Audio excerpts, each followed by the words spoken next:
Halo Sobat Studi, bertemu lagi dengan Tati. Nah, hari ini Tati akan membahas tentang ekonomi syariah seputar uang dan mata uang. Oke, kita lanjut ya. Nah, uang dalam konsep Islam. Uang adalah flow konsep. Nah, Islam tidak mengenal motif kebutuhan uang untuk spekulasi karena tidak boleh. Uang adalah barang publik milik masyarakat. Karenanya, penimbunan uang yang dibiarkan tidak produktif berarti mengurangi jumlah uang beredar. Bila diibaratkan dengan darah dalam tubuh, perekonomian akan kekurangan darah atau terjadi kelesuan ekonomi atau stagnasi. Nah, itulah hikmah dilarangnya menimbun uang. Bisa dikatakan bahwa baiknya dalam segi ekonomi, uang yang didapat itu harus dikelola dengan baik, entah itu berupa investasi atau memang melakukan pembelian barang gitu kan untuk memajukan perekonomian negara. 2 syarat penggunaan benda sebagai uang. Pertama, persyaratan psikologis, yaitu benda tersebut harus dapat memuaskan bermacam-macam keinginan dari orang yang memilikinya sehingga semua orang mau mengakui dan menerimanya. Yang kedua, syarat teknis adalah syarat yang melekat pada uang. Di antaranya, harus tahan lama dan tidak mudah rusak, mudah dibagi-bagi tanpa mengurangi nilai, mudah dibawa, nilainya relatif stabil, jumlahnya tidak berlebihan, serta terdiri atas berbagai nilai nominal. Fungsi uang. Fungsi uang apa sih? Oke, pertama, uang sebagai ukuran harga. Nah, ini merupakan fungsi uang yang terpenting. Uang adalah suatu satuan nilai atau standar ukuran harga dalam transaksi barang dan jasa yang memudahkan terlaksananya kegiatan ekonomi masyarakat. Al-Ghazali berpendapat, uang adalah ibarat cermin, dalam arti uang berfungsi sebagai ukuran nilai yang dapat merefleksikan harga benda yang ada di hadapannya. Yang kedua, uang sebagai media menyimpan nilai. Uang sebagai store of value berarti uang adalah cara mengubah daya beli dari masa kini ke masa depan. Yang ketiga yaitu sebagai alat tukar. Nah, ini adalah fungsi pokok dari uang. Dengan uang sebagai alat tukar, seseorang dapat memperoleh barang atau jasa sesuai yang ia inginkan. Tidak seperti sistem zaman dulu ya, yaitu barter. Itu kan tidak seimbang lah kadang. Kayak misalkan ada seseorang yang butuh beras dan seseorangnya lagi dia butuh garam. Nah, tidak dapat diukurkan berapa banyak garam untuk dapat ditukar dengan beras. Makanya penting adanya uang sebagai alat tukar.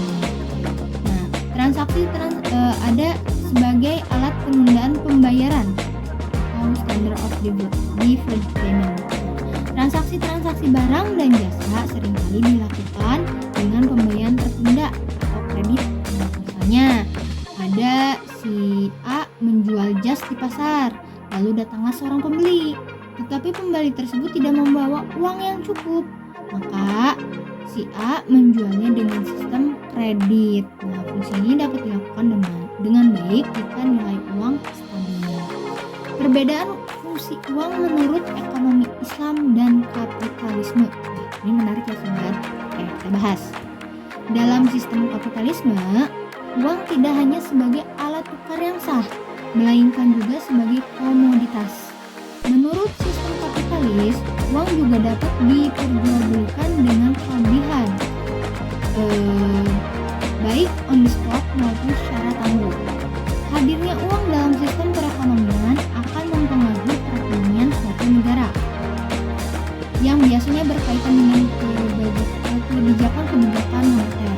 Nah, pada umumnya analisis ekonomi suatu negara ditentukan oleh analisis atas ukuran uang yang beredar. Menurut Keynes, seseorang mengukur uang atau asetnya dipengaruhi oleh 3 hal. Yang pertama, permintaan uang untuk transaksi, permintaan uang untuk berjaga-jaga, dan permintaan uang untuk spekulasi. Nah, bagaimana Islam memandang ini? Nah, dalam Islam, uang hanyalah sebagai medium of exchange atau alat pertukaran saja. Ia bukan suatu komoditas yang bisa diperjualbelikan. Satu fenomena penting dari karakteristik uang adalah uang tidak diperlukan untuk dikonsumsi. Dia tidak diperlukan untuk dirinya sendiri. Karena kan kalau uang, kalau misalkan kita ingin mengkonsumsi, berarti kita harus membeli, tapi dengan alat tukar namanya uang. Nah, dalam ekonomi Islam, sektor finansial mengikuti pertumbuhan sektor real. Disinilah bedanya dengan ekonomi konvensional yang memisahkan antara sektor finansial dengan sektor real. Akibat keterpisahan itu, maka arus uang atau moneter berkembang dengan cepat sekali. Sementara arus barang di sektor real semakin jauh tertinggal.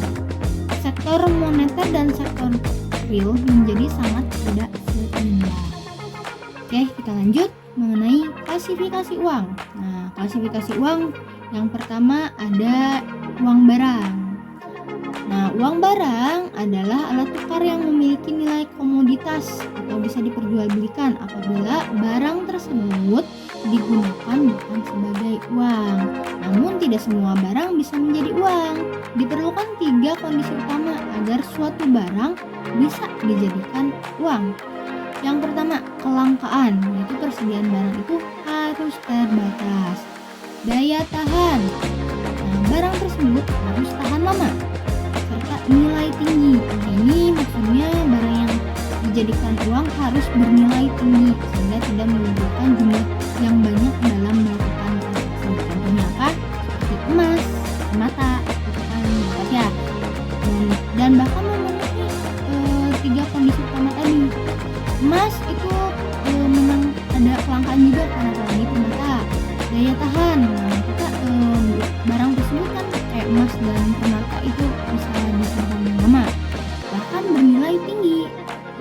Bahkan kan kalau misalkan emas itu cenderung naik ya kebanyakannya. Lanjut, uang logam. Sejalan berubahnya zaman, uang komoditas atau uang barang dianggap mempunyai banyak kelemahan.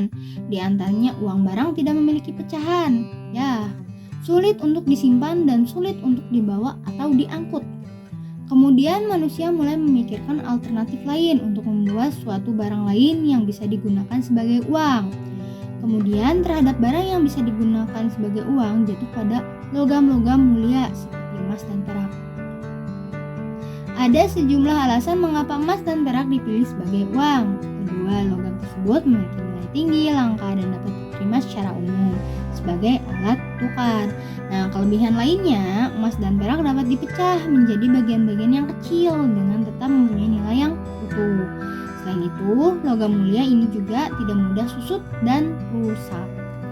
Ada uang giral atau deposit money ya. Nah, uang giral adalah uang yang beredar pada bank yang dapat diambil oleh si pemegangnya sewaktu-waktu. Uang giral muncul dari gagasan masyarakat seiring dengan perkembangan perbankan. Uang kertas yang dirasa mempunyai kelemahan dalam menyelesaikan transaksi-transaksinya, terutama untuk transaksi dalam jumlah yang besar, di mana sejumlah uang kertas harus dibawa-bawa sehingga menimbulkan resiko tertentu dan keadaan yang tidak praktis. Maka uang giral muncul untuk menyelesaikan transaksi perdagangan. Terhadap jasa-jasa perbankan akan semakin besar dan mereka semakin banyak memerlukan uang giral. Keuntungan uang giral sebagai alat pembayaran adalah kalau hilang dapat dilacak kembali sehingga tidak bisa diuangkan oleh yang tidak berhak. Dapat dipindah tangankan dengan cepat dan ongkos yang rendah. Tidak diperlukan uang kembali sebagai cek, dapat dibeli sesuai dengan nilai transaksi. Ada uang kertas. Nah, uang kertas banyak beredar kan ya. Ada beberapa keuntungan penggunaan uang kertas, di antaranya biaya pembuatan rendah, pengirimannya murah, penambahan dan pengurangan lebih mudah dan cepat, serta dapat dipecah-pecah dalam jumlah berapapun. Namun, kekurangan uang kertas juga cukup signifikan. Antara lain, uang kertas ini tidak bisa dibawa dalam jumlah yang besar dan karena dibuat dari kertas sehingga sangat mudah rusak. Bayang ya kalau misalkan kita bawa uang kertas ya di dompet gitu kan yang kecil, isinya 5 juta, saya jamin mungkin agak repot juga gitu kan. Nah, uang kertas dalam perspektif Islam. Pada saat Nabi Muhammad SAW diutus sebagai Nabi dan Rasul, beliau menetapkan apa yang telah menjadi tradisi penduduk Mekah, dinar emas dan dirham perak, serta uang logam atau uang tembaga sebagai mata uang yang berlaku. Sejak zaman Rasulullah SAW, mata uang tersebut terus digunakan dalam transaksi berbagai kebutuhan dan perdagangan hingga muncul mata uang kertas, tepatnya setelah Perang Dunia Pertama pada tahun 1914 Masehi. Nah, semenjak itu banyak negara tidak lagi mempergunakan dinar, emas, dan dirham perak sebagai mata uang dan alat tukar.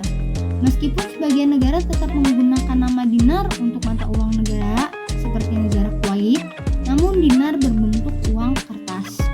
Islam menentukan mata uang tertentu untuk dijalankan oleh umat muslim.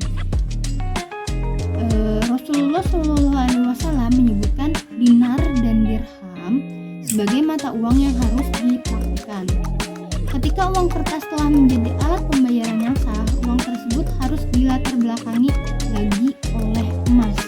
Maka kedudukannya dalam hukum sama dengan kedudukan emas dan perak yang pada waktu Al-Quran diturunkan tengah menjadi alat pembayaran yang sah. Karena itu, riba berlaku pada uang kertas. Karena uang kertas juga diakui sebagai harta kekayaan yang harus dikeluarkan zakatnya. Dan zakat pun sah dikeluarkan dalam bentuk uang kertas. Begitu pula ia dapat digunakan sebagai alat untuk membayar mahar. Adapun 4 pendapat pengambilan inti nilai dan tingkatan nilai yang disandarkan pada Naqdain. Pendapat pertama, uang kertas disamakan dengan fulus. Nah, fulus di sini artinya yaitu alat jual beli yang terbuat dari selain emas dan perak dan digunakan untuk membeli kebutuhan yang ringan, biasanya terbuat dari tembaga atau yang serupa. Dan biasanya fulus semacam ini pada masyarakat zaman dahulu berubah-ubah penggunanya, kadang-kala berlaku dan kadang-kala juga tidak. Dan pendapat ini walaupun sekilas terlihat kuat, akan tetapi perbedaan fungsinya dengan uang kertas yang berlaku pada zaman sekarang menjadikannya pendapat yang lemah. Sebab fulus digunakan untuk membeli barang-barang yang sepele, berbeda halnya dengan uang kertas yang berlaku pada zaman sekarang. Ya. Pendapat kedua, uang kertas merupakan ganti dari uang emas dan perak dan menempati posisi sebagai pengganti emas dan perak secara mutlak serta dihukumi seperti Naqdain. Pendapat ketiga, uang kertas mempunyai sifat samaniyah atau nilai, akan tetapi nilai yang terkandung di dalam uang kertas tidak sama dengan nilai yang ada pada Naqdain selanjutnya.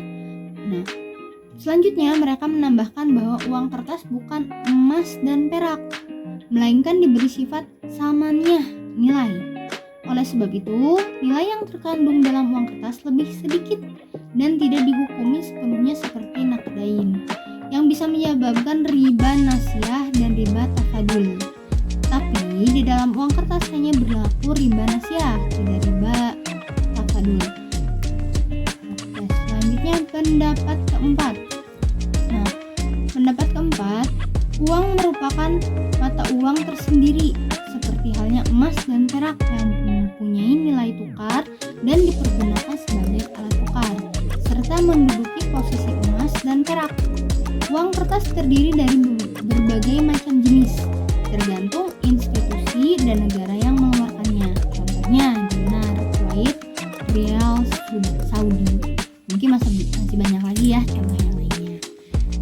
Itu saja yang bisa Teti sampaikan.